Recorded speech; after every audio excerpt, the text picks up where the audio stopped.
If you can afford that necklace, I'll quit." She laughed loud enough for the whole showroom to hear, while a $1.4 million piece sat under glass. A young black woman stood still, canvas bag, plain clothes, 30 seconds of silence. No one knew she owned a controlling stake in the company Irene worked for. The showroom was the kind of quiet that money buys. Thick carpet, cool air, glass cases lit from below, each one holding something most people would never touch. The staff moved slowly, deliberately, the way people do when they've been trained to make others feel small just by watching them. Irene was behind the center counter when the door opened. She didn't look up right away. That was intentional. A beat. 2. Then she lifted her eyes and took in the woman who had just walked in. Plain clothes, a worn canvas bag hanging from one shoulder.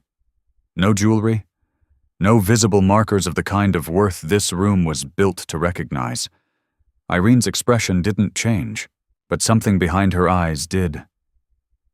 She straightened slowly, set both hands flat on the glass case, and smiled. It wasn't a welcoming smile. It was the kind that comes before a performance practiced, positioned, pointed. She let it sit on her face for a moment before she spoke, loud enough for the room to carry every word. "Can I help you find something in your price range?" A pause stretched across the showroom. 2 customers near the far wall glanced over. A young male associate near the door looked down at his shoes. The laughter, when it came, was soft, almost polite, but it had edges. The kind of laugh that says we see what's happening here. Felicity didn't answer. Not yet. She stepped forward 1 step, deliberate, and looked through the glass at the necklace in the center case. It sat on black velvet under a focused light. Diamonds and deep-set sapphires. A piece that had its own small placard with a number most people would mistake for a phone number. $1.4 million. Felicity looked at it the way someone looks at something they've already decided about. Irene watched her, still smiling. She let the silence stretch, then spoke again. "That particular piece is not typically something we present without an appointment." Another pause, and a bit of background. The room held still, not frozen, just waiting. The kind of waiting that has a direction to it. Felicity finally looked up, not at Irene's eyes, at her name tag, just for a second, then back to the necklace. "I'd like to see it." Her voice was quiet, unhurried. No apology in it, but no aggression either, just a statement, placed in the air like something solid. Irene tilted her head. A small movement. The kind that performs patience while signaling contempt. She glanced towards the associate by the door, a look that said, "Are you seeing this?" and then back to Felicity. "I'm sure you would." She let that sit. "Tell you what." She leaned forward slightly, dropping her voice just enough to feel intimate. "If you can actually afford that necklace, I'll quit. Right here. Tonight." The laughter this time was a little louder, still soft, still polished, but there was something mean underneath it now, the kind of mean that lives in rooms like this one, quiet, institutional, invisible to anyone not standing where Felicity was standing.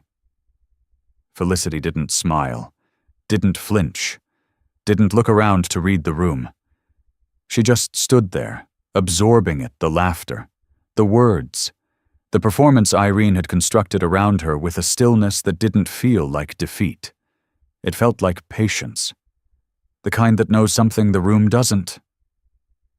Irene straightened, satisfied. She reached for a different case key, prepared to redirect, to move on, to let the moment dissolve the way these moments always did in rooms like this. Then Felicity reached into her canvas bag. Slowly.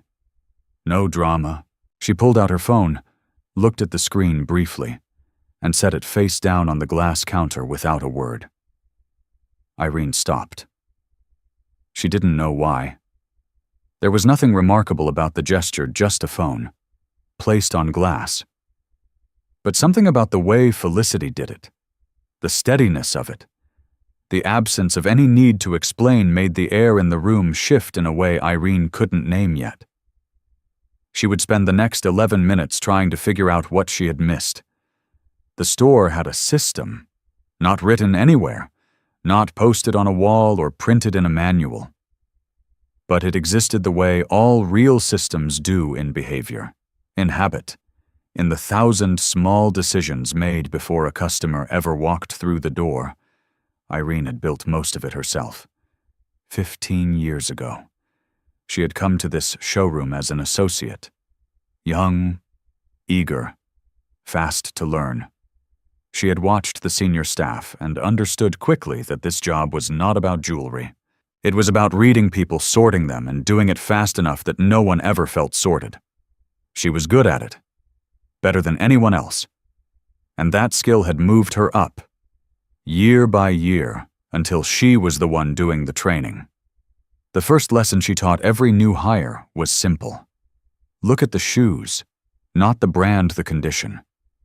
A wealthy person who didn't care about appearances still had shoes that fit correctly, that moved with the foot, that showed the ease of someone who had never had to choose between comfort and cost. It was a small thing. But small things, Irene believed, were the whole job. The second lesson was posture, not confidence. Anyone could perform confidence.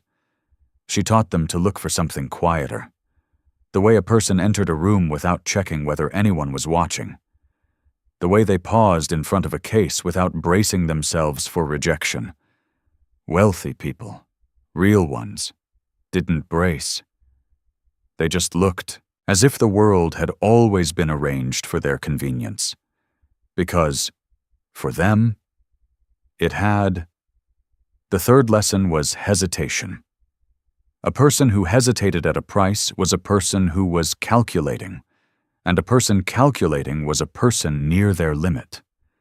Irene's staff knew to redirect those customers gently toward smaller cases, lower numbers, pieces that would still generate commission without wasting time.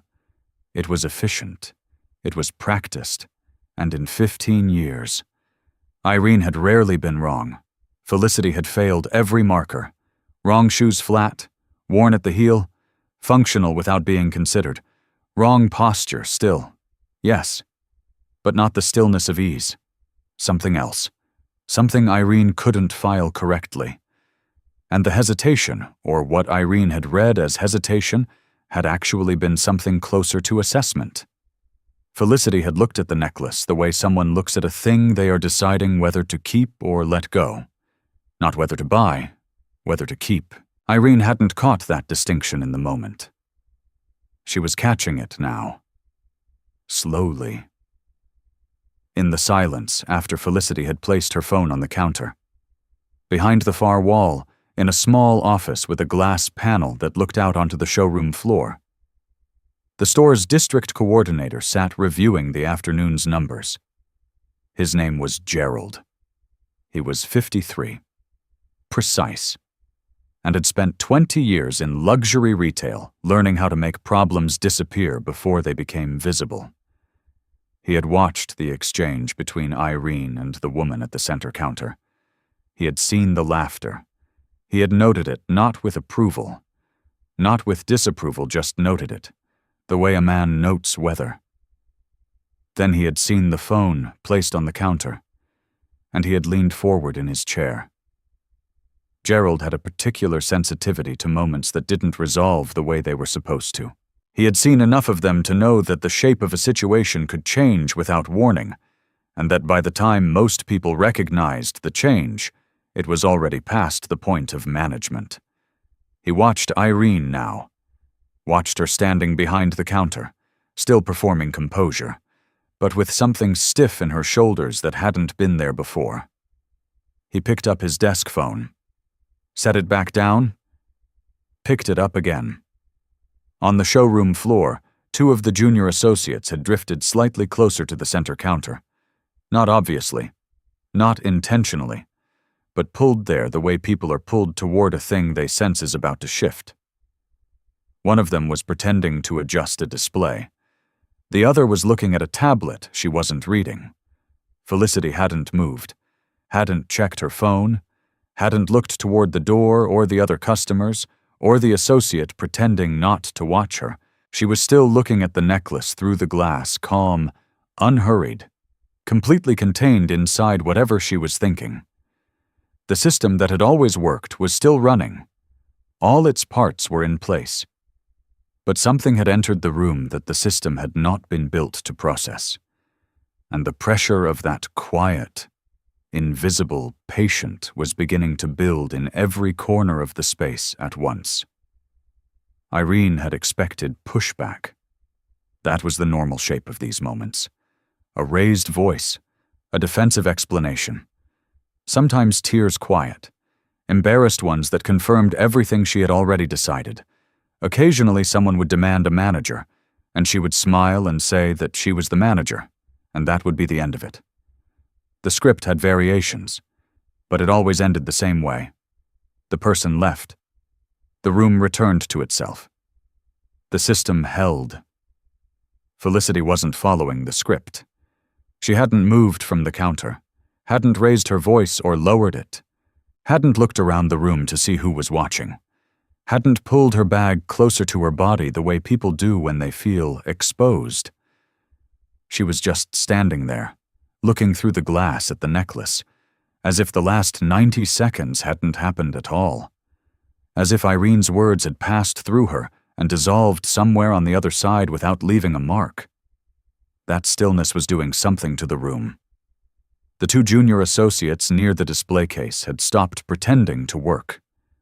Not dramatically, they hadn't frozen or stared openly, but their movement had slowed in a way that made the showroom feel thicker, like the air itself had become slightly more resistant.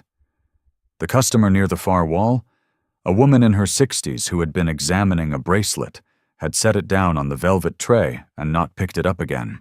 She was looking at a point between Felicity and the door.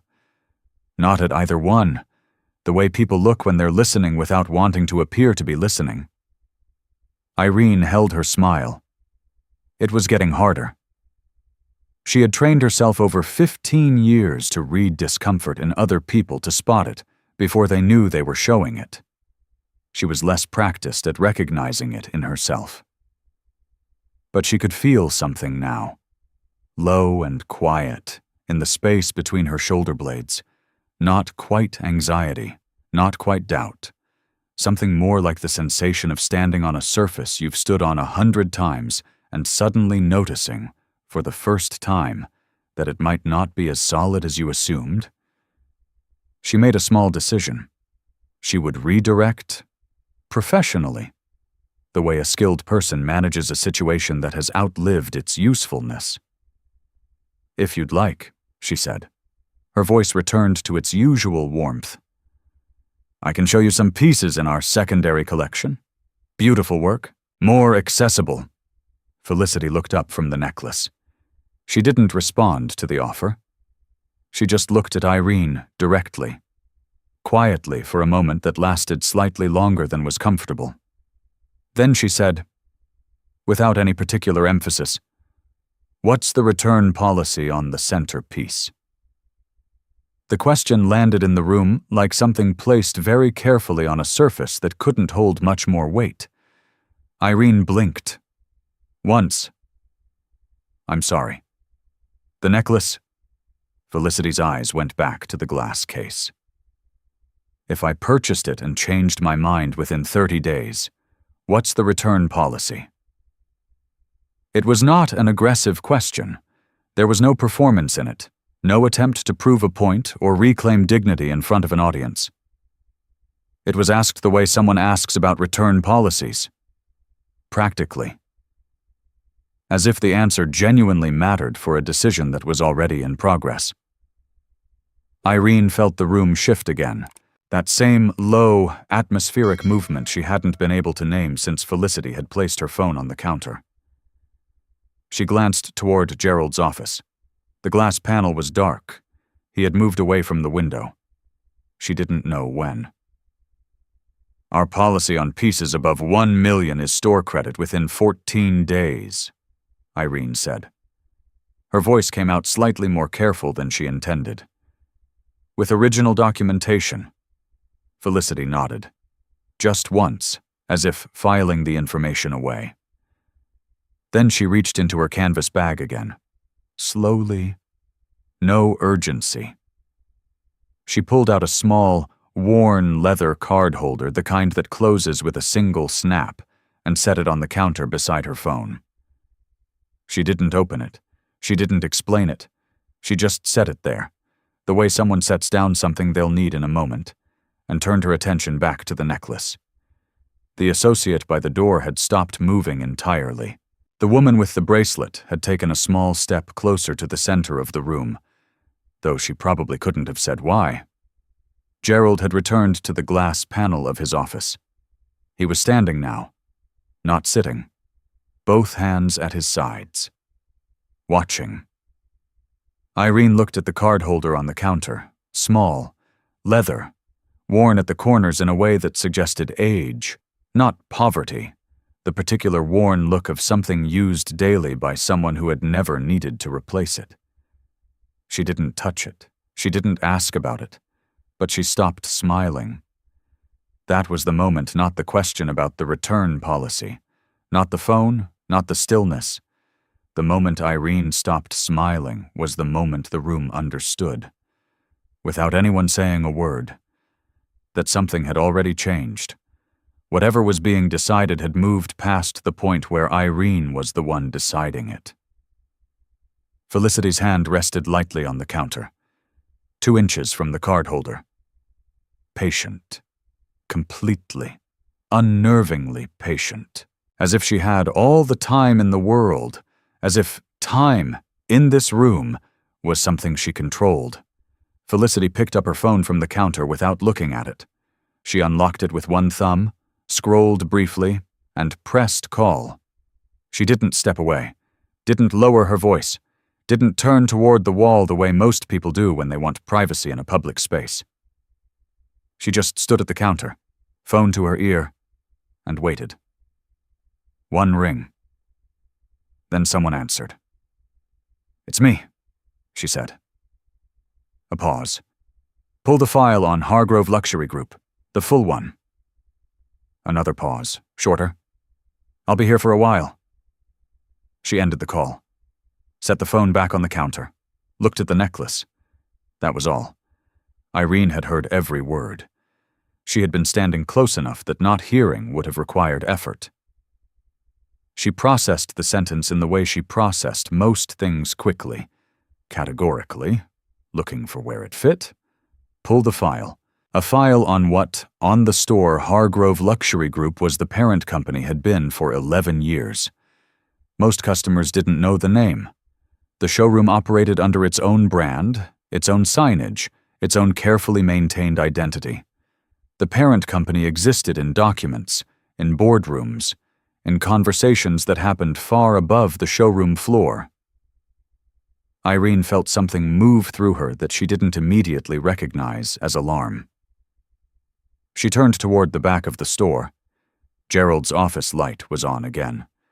She could see his silhouette behind the glass panel, phone pressed to his ear, standing very still in the way people stand when they are listening to something they did not expect to hear. She watched him for 3 seconds. He didn't look up.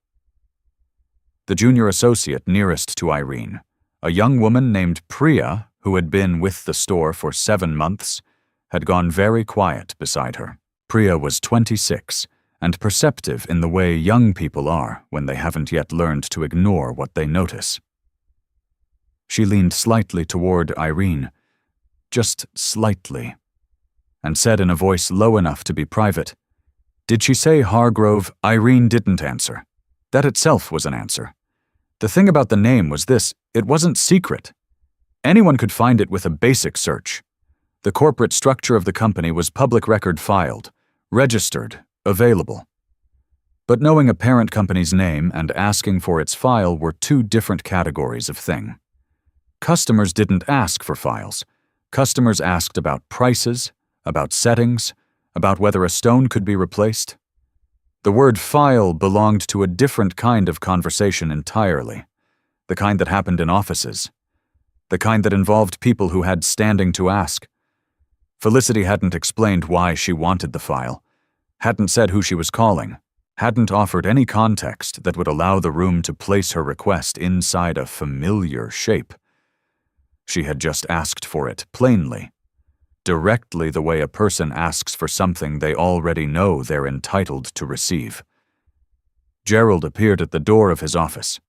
He didn't walk onto the showroom floor. He stood in the doorway, one hand on the frame, and looked toward the center counter. His eyes moved from Felicity to Irene and back. Then he looked down at something in his other hand, a printed page, half folded, the kind that comes off a desktop printer in a hurry. He read it once. Then he looked up again. His face had changed. Not dramatically. Gerald was not a dramatic man.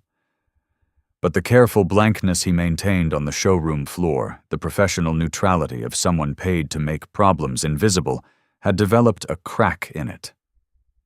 Small. But there.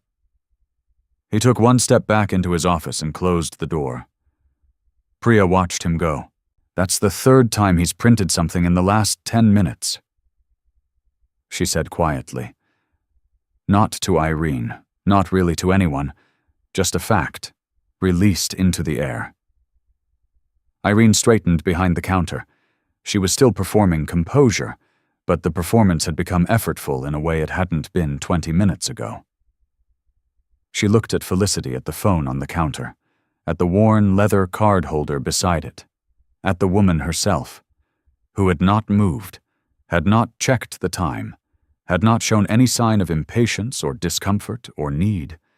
She looked, for a moment, like someone waiting for a meeting to begin, not a customer, not a visitor, someone with an appointment that the building didn't know it had scheduled.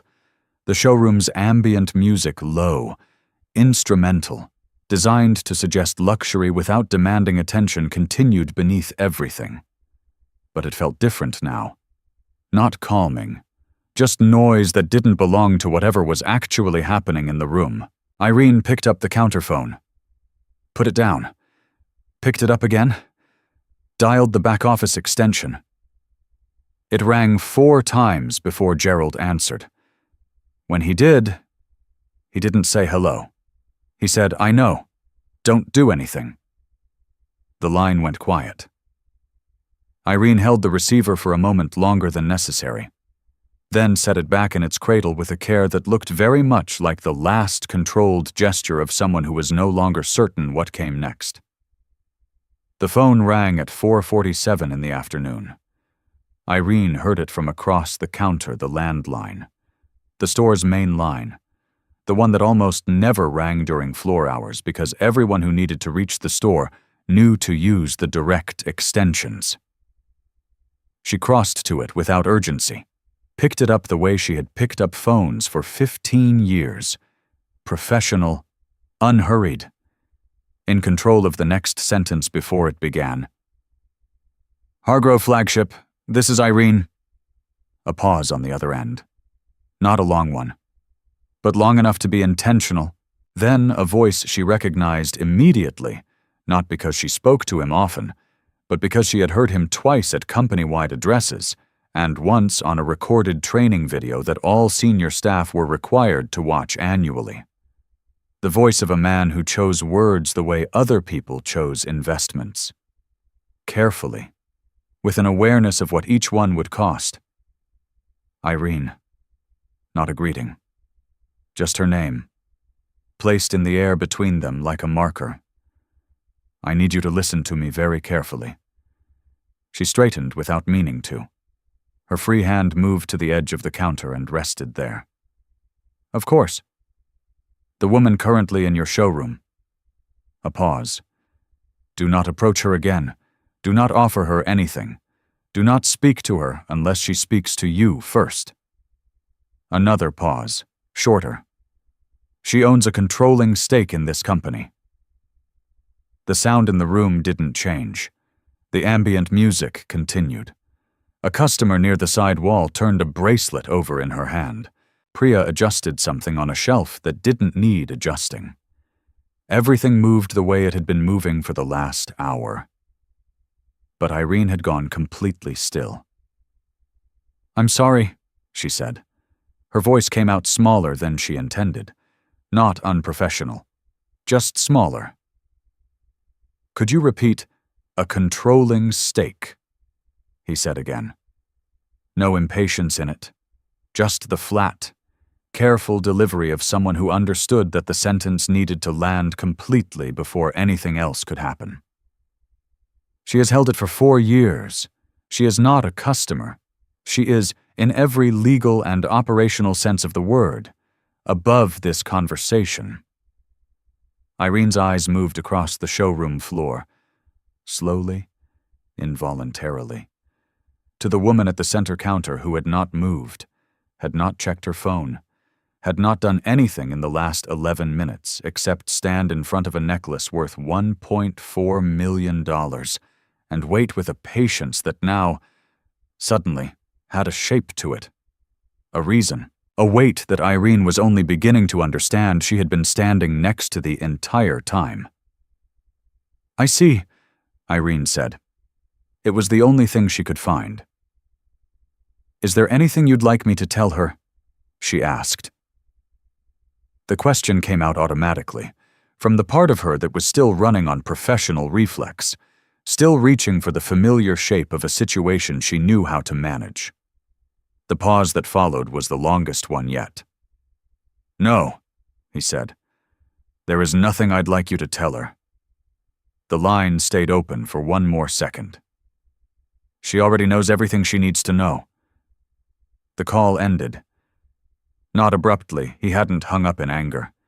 He had simply finished. The way people finish when the conversation has delivered what it came to deliver, and continuing would only add noise. Irene set the receiver down. She stood behind the counter for a moment without moving. The phone sat in its cradle.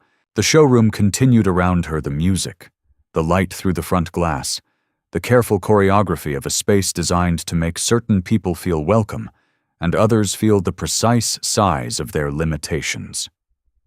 Gerald appeared at his office door again. This time he walked out. He crossed the floor toward the center counter with the measured pace of a man who had decided something but was not yet sure how to hold it in his body. He stopped a few feet from Irene, looked at her. She looked back. Neither of them spoke.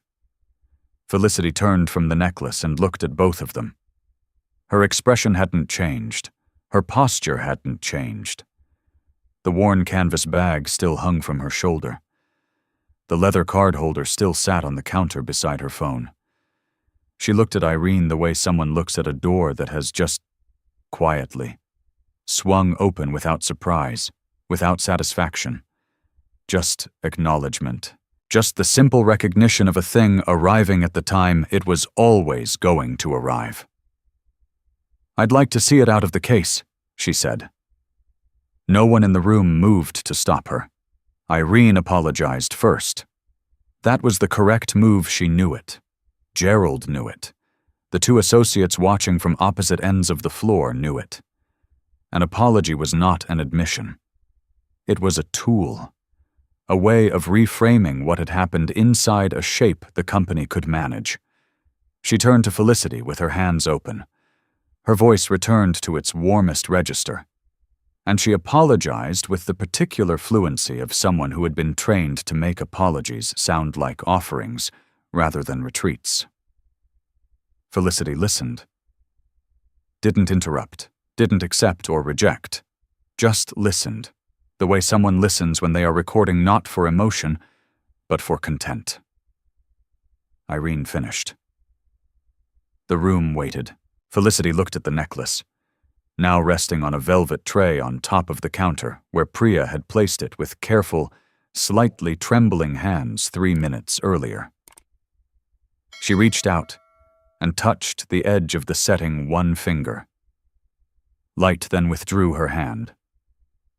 She picked up her phone and her card holder from the counter, placed them back in her canvas bag, and said simply, "Thank you for your time." Then she walked toward the door. Irene stood very still as the door closed behind her. The showroom held its breath for exactly 2 seconds. Then Gerald said, quietly, to no one in particular, "Everyone back to position," and the room exhaled and resumed its performance. But Gerald was already moving toward his office, fast, for a man who never moved fast on the floor. He closed the door behind him and picked up his phone before he had fully sat down. He dialed the regional director's direct line, not the office number. "The cell." It rang twice. "We have a situation at the flagship," he said. "It's contained for now, but I need legal on a call within the hour." He listened. "No, not tomorrow. Within the hour." He hung up, opened his laptop, pulled up the incident reporting system the company used for internal documentation, a clean, corporate interface designed to make problems legible and, when necessary, invisible. He began typing. His language was careful, measured. He used words like interaction and miscommunication and tone inconsistency. He did not use the words humiliation or public or laughter. The system had a particular grammar, and Gerald knew it fluently.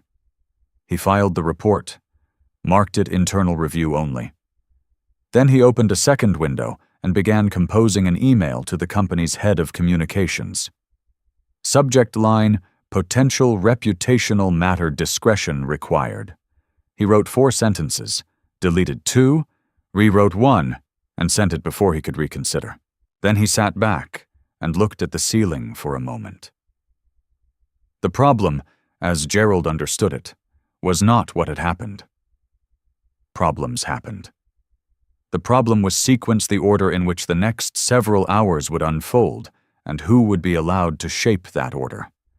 If the company moved first, cleanly and quickly, the narrative remained theirs. If something else moved first, a phone, a video, a name attached to a story, the narrative became something else entirely. Something that could not be filed under internal review only. He needed 48 hours, possibly less. Enough time to get legal, communications, and the CEO aligned on a single version of events. Enough time to reach Felicity carefully, through the correct channels, and offer something that would make a conversation feel more appealing than a confrontation. Downstairs, Irene was doing her own version of the same calculation. She had sent Priya on a break. She had repositioned the other associate to the far end of the floor. She was now standing at the counter where Felicity had stood, straightening things that didn't need straightening: the velvet tray, the case key, the small placard with the price, moving her hands over the surface of the counter as if she could rearrange what had happened there into something with better proportions. She was not panicking. She was managing. There was a difference, and she held to it. She had managed situations before. A stolen piece, quietly recovered. A complaint filed and quietly resolved.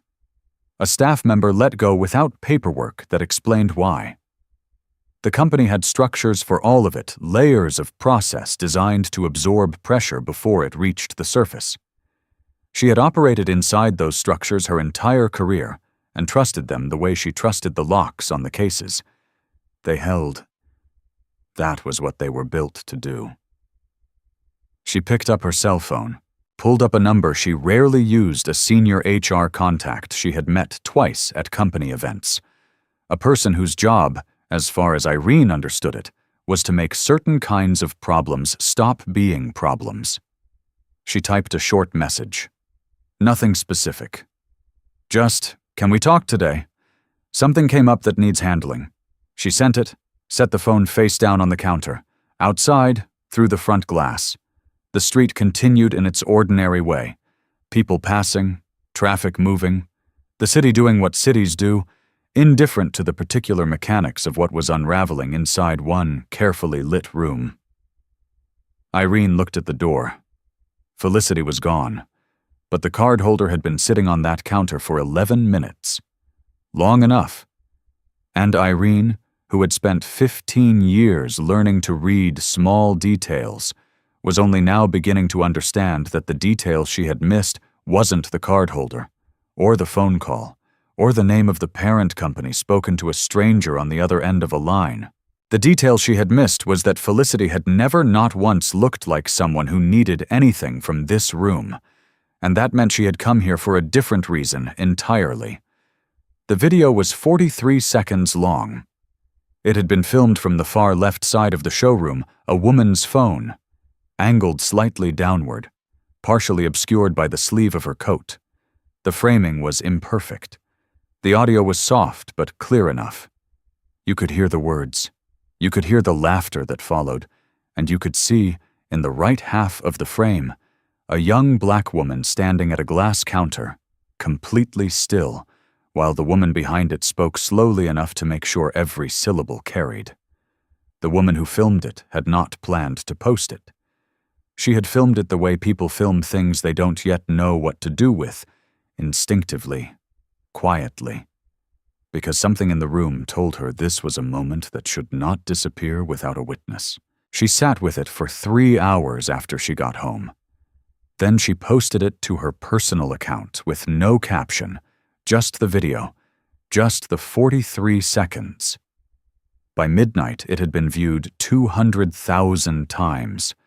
By it had crossed 1 million. By morning, it had a name. Not Felicity's name, she was still anonymous in the clip. Still just a face and a canvas bag and a stillness that the internet had begun to describe in its own language. The name the video had acquired overnight was simpler than that. People were calling it the necklace video, and everyone who used that name knew exactly which video it meant. The comments had organized themselves, the way comments do, into patterns, anger in one column, recognition in another. A third column that was something harder to name, the particular resonance of people who had stood in similar rooms and absorbed similar moments and never had a camera pointed at the right angle to catch it. Those comments were the longest. They didn't use many exclamation points. They just described things that had happened to them, quietly, in stores and offices and lobbies and waiting rooms, in the particular grammar of people who had been waiting a long time for someone else to see what they had always known was there. In an apartment in Atlanta, a woman named Diana watched the video 4 times before she got out of bed. She was a journalist, had been for 16 years, mostly long-form, mostly institutional accountability. She watched the 43 seconds with the specific attention of someone who understood that the visible portion of a story was rarely the whole story. She opened her laptop and began searching the parent company name she had found in a 3-year-old business filing, Hargrove Luxury Group. She wrote it at the top of a blank document and began listing questions beneath it. In a law office in Chicago, a partner who specialized in employment discrimination received a text from a former colleague at 6 a.m. Just a link, no message. He clicked it, watched the video twice, and forwarded it to 2 associates with a single line. Pull everything public on this company. Complaints, settlements, anything filed in the last decade. In the corporate communications office of Hargrove Luxury Group, a woman named Sandra had been awake since She ran a team of 6 and had spent the last 5 hours doing the thing her team existed to do, monitoring, assessing, constructing a response that would land before the story could fully form. She had a draft statement ready by 3 a.m. She had revised it 4 times. Each revision made it shorter and more careful and less connected to what had actually happened in the store. By the 6th revision, it said almost nothing. She sent it to legal. Legal sent it back with 4 words added and 3 removed. She read the final version and understood, professionally, that it would not be enough. She sent it anyway. That was the job. The statement posted at 7:14 a.m. It described the incident as a regrettable misunderstanding and expressed the company's commitment to inclusive service. It used the word values twice and the word community once. It did not mention Irene by name. It did not mention Felicity at all. By 7:45, the statement had been screenshotted, posted beside the video, and dissected in public in a way that made the original 43 seconds look almost gentle by comparison. The gap between the language of the statement and the language of what the video showed was wide enough that people began climbing inside it, pulling at the edges, looking for what lived in between. That was when the older complaints began to surface, not from Felicity, from others, people who had filed formal grievances with the company in previous years and received settlements that came attached to silence. The silence had held, the way silence does, until the weight of the video made holding it feel like a different kind of choice. A woman in New Jersey posted a single paragraph about what had happened to her in a Hargrove showroom 4 years earlier. A man in Houston replied with his own. Then another. Then 7 more before noon. The company had built its systems to manage individual pressure. One complaint, one incident, one person at a time. What it had not built, what no system like it ever fully builds, was a structure capable of managing the moment when individual pressure becomes something collective, something that has, without any central coordination, begun to move in the same direction at the same time. Gerald read the complaint thread from his office at 8 a.m. He closed his laptop, opened it again, closed it. There was no version of the next 48 hours that looked the way yesterday's version had looked. The plan he had assembled the night before, legal communications, a quiet conversation through the correct channels had been built for a story that was still containable. That story no longer existed.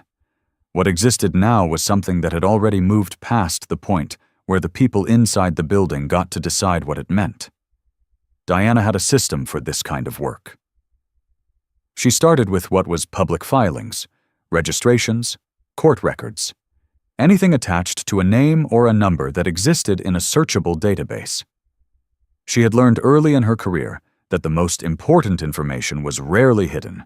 It was filed, correctly, legally, in the right place, under the right heading. The problem was never access. The problem was knowing which drawer to open and in what order. She started with Hargrove Luxury Group's corporate structure. The parent company had been registered in Delaware 11 years ago, standard practice for a company of its size. Nothing notable there, but the ownership structure had changed 3 times in the past 4 years. She pulled each amendment, laid them side by side, and began reading the names attached to each filing. Most were familiar institutional investors, a private equity firm, 2 holding companies whose own structures she would need to trace separately. But on the 3rd amendment, filed 22 months ago, a new name appeared in the controlling interest column. A name attached to a private trust. A trust whose registered agent was a law firm in New York that Diana recognized from a case she had covered 2 years earlier involving an infrastructure acquisition in the Southeast. She wrote the name of the trust at the top of a new page, drew a line beneath it, kept moving. The complaint records took longer. Most formal grievances filed against retail companies existed in fragments, pieces held by different agencies, different jurisdictions, different systems that didn't speak to each other. Diana had a contact at the EEOC who had helped her before, not with sealed records but with confirmation. A way of knowing whether the drawer she was pulling from was the right one before she pulled it all the way open. She made the call at 9, Her contact listened without interrupting. Then said, "I can't speak to anything specific, but I'd look at the period between 2019 and 2022, and I'd look at more than one location." Diana thanked her and hung up. Opened a new search. Began pulling court filings by company name across 3 states. What she found was not dramatic. That was the first thing she noted to herself. Not dramatic. Not explosive. Not the kind of thing that announced itself. It was quieter than that. A discrimination complaint filed in 2019 in Georgia, settled before discovery with a confidentiality clause. Another in 2020 in Illinois. Same structure. A third in 2021 in New York. This one reaching slightly further into the process before resolving the same-way settlement. Silence. Case closed. A fourth in 2022 that she almost missed because it had been filed under a slightly different corporate entity name, a subsidiary 2 levels below the parent. 4 complaints, 3 states, 4 years. Each one resolved quickly. Each one sealed. Individually. None of them proved anything that hadn't already been resolved. At least on paper. But Diana wasn't looking at them individually. She was looking at the shape they made together. The speed of the resolutions. The consistency of the clause language she had seen enough settlement agreements to recognize when the same legal template had been used across multiple cases, which meant the same legal team, which meant the company had not been surprised by these complaints. It had been prepared for them, had a process ready, a number and a document and a signature line and a clause that said this conversation is now over. A system didn't develop that kind of efficiency by accident. In Chicago, the law office had been running its own parallel track.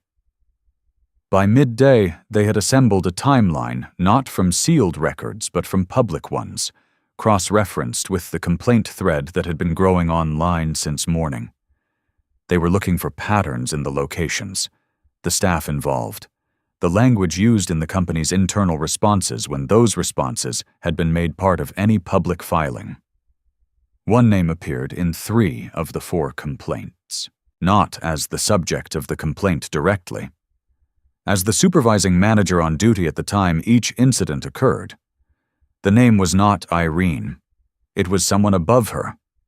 A regional director who had been with the company for 9 years and whose own personnel file, to the extent it existed in any public form, showed 2 commendations and no disciplinary record of any kind. Diana found the same name at 2 She sat with it for a moment. Then she pulled up the company's current organizational chart posted on their website, updated quarterly, and found the name again. Still there. Still in the same position. Still listed under leadership with a headshot and 3 lines of biographical text. She took a screenshot, added it to a folder she had labeled. Simply, pattern. Then she opened a new document and began writing the first paragraph of something that was no longer just a story about a video and a necklace and a woman in a canvas bag. It was a story about what the video had uncovered by existing, about what was already there, waiting, in the space between a settlement clause and a sealed file and a name that appeared 1 too many times in records that were never supposed to be read side by side. She wrote the first paragraph. Read it back. Changed 2 words. Then she picked up her phone and called Felicity's attorney. The call was answered on the 2nd ring. The attorney listened for 40 seconds without speaking. Then she said, "How much have you found?" Diana looked at the folder on her screen, looked at the timeline, looked at the name that appeared in 3 complaints and 1 organizational chart, and a commendation letter dated 6 months after the 2nd settlement. "Enough," she said. "But I think there's more."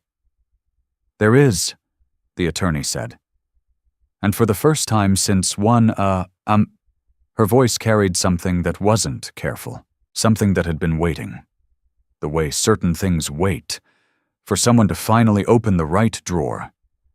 The statement that went out at 7:14, "Oh, mem," had not worked. Sandra knew it before the first hour was over.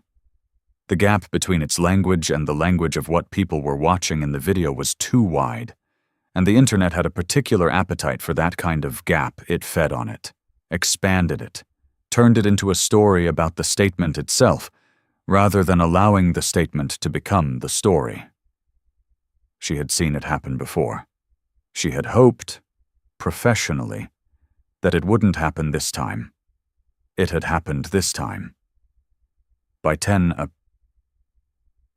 she was on a call with the company's outside counsel, a firm in Manhattan that specialized in corporate reputation management and had billed Hargrove Luxury Group for services in each of the past 6 years.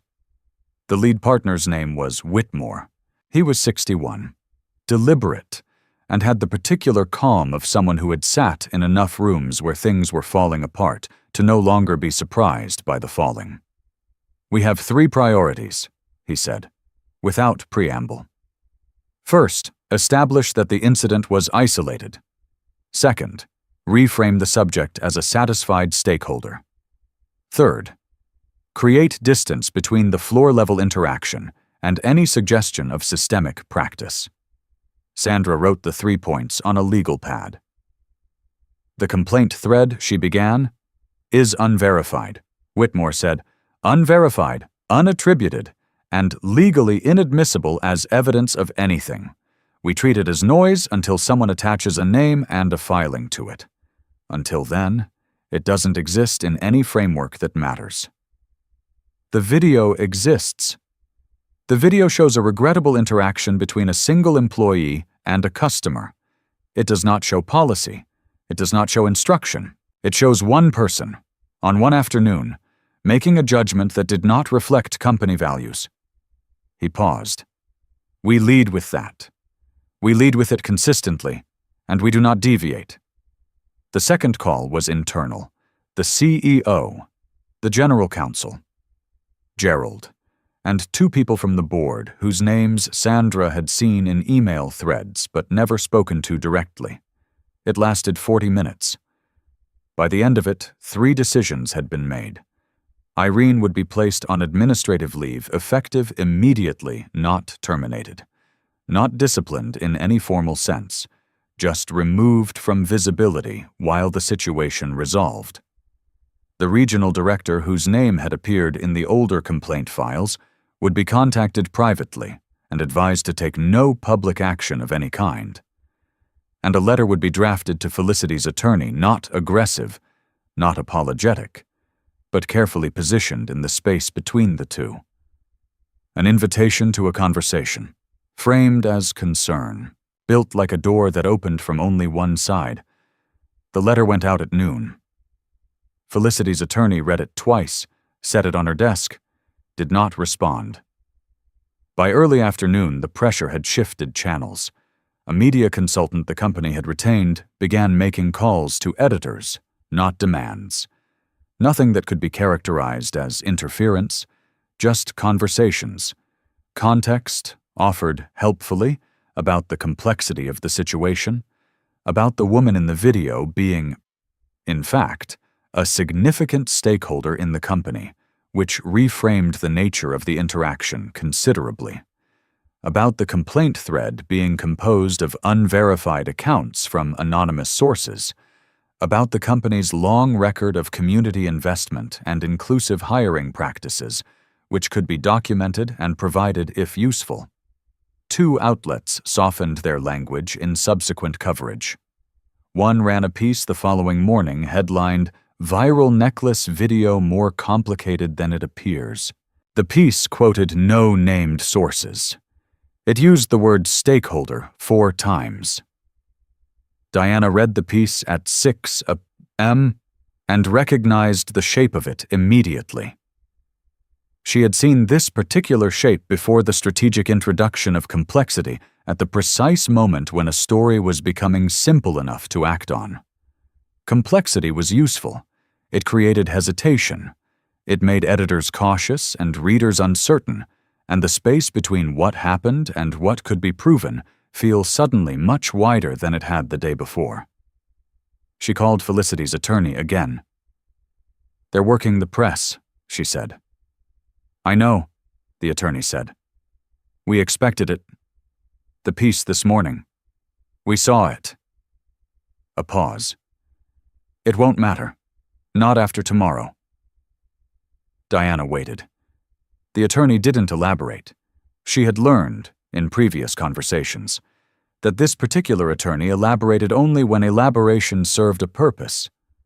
Silence served its own purpose. She let it sit. "Is she ready?" Diana asked finally. Another pause. Longer this time. Outside Diana's window, the city was doing its ordinary morning things: traffic, voices, the sound of something being built or dismantled 2 blocks away. It was hard to tell which. "She's been ready," the attorney said. "She was ready when she walked into that store." The line stayed open for 1 more second. Then the attorney added, quietly, with a precision that Diana would remember later, as the moment she understood the full shape of what she was covering. The question was never whether Felicity was ready. The question was whether they had left her enough room to let them think they were still in control. Diana looked at her laptop screen, at the folder labeled Pattern, at the timeline and the name and the 4 complaints across 3 states, and the organizational chart with the headshot still in place.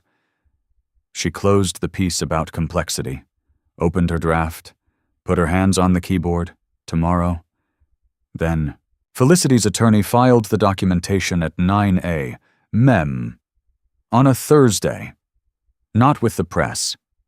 Not with a regulatory body. With the company's own board of directors delivered simultaneously to each member's registered legal address, hand-carried by couriers who had been dispatched before sunrise. The package contained 41 pages, a corporate ownership summary, a timeline of the incident at the flagship store, documented with timestamps and floor camera footage obtained through a shareholder access request filed 6 weeks earlier, the 4 complaint records, 2 of which had been unsealed overnight through a process the company's legal team had not anticipated and had no mechanism left to stop. And at the back of the package, behind everything else, a single-page transcript. The transcript was 8 lines long. It was a partial recording of the phone call made from the CEO's office to the flagship store at 4:47 p.m. on the day Felicity had stood at the center counter. The call Irene had answered. The call that had ended with "She already knows everything she needs to know." What the transcript contained that the company did not know had been captured was the 40 seconds before Irene picked up. The CEO, speaking to his general counsel in the same room, voice clear on the recording: "We need this contained before she decides to move on the board seats. Just give her something. Make her feel heard. That's all these situations ever need. That's all these situations ever need." 8 words, placed at the back of a 41-page document. Quiet, precise. The kind of detail that doesn't announce itself, just sits there, in plain language, and waits for someone to read it carefully enough to understand what it meant about every decision that had come before it. Diana's piece published at 10 a.m. It ran long 4,000 words, and it moved slowly and carefully through everything she had assembled over the past 72 hours. The corporate structure, the ownership history, the pattern of complaints and the consistency of their resolution, the regional director's name, now attached to documentation rather than inference. The statement that had gone out at 7:14 a.m. 2 days earlier, reprinted in full and then examined sentence by sentence against the record of what the company's own files showed. She did not use the word racist. She didn't need to. The document spoke in a language that was harder to dismiss, the language of dates and amounts and clause numbers and names that appeared in the wrong places too many times to be coincidence. She let the pattern make the argument.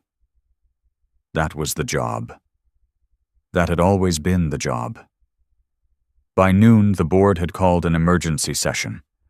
Not publicly, there was no announcement, no press release, but 3 board members had already retained independent counsel by 11, a fact that became known the way these facts become known, through the particular ecosystem of people who watch corporate governance the way others watch weather. Gerald learned about the board session from a calendar notification that appeared on his company device at 12:07 p.m. His name was not on the attendee list. He sat in his office and looked at the notification for a long time without dismissing it. The CEO issued a statement at 2 p.m.